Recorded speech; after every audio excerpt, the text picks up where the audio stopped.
être restaurée.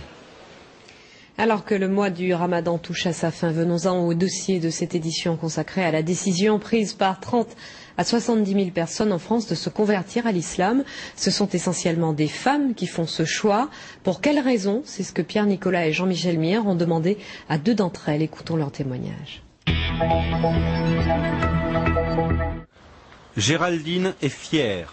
Fière d'être bretonne, fière d'être française et fière d'être musulmane. Aujourd'hui, quand elle se promène avec ses enfants dans cette cité de l'Essonne, c'est la mosquée qui l'attire, plus l'église.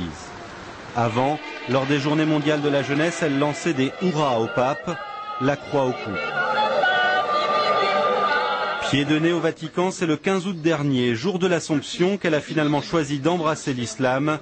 Elle n'a eu qu'une phrase à prononcer. La ilaha illallah wa Muhammad Rasoul Allah.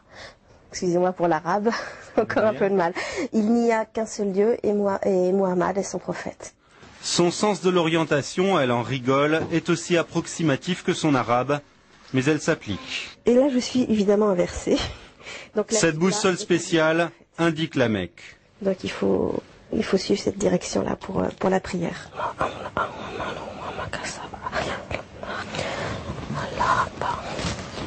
Depuis qu'elle porte le voile, sa fille trouve que maman ressemble à une africaine, mais Géraldine se sent mieux dans sa peau.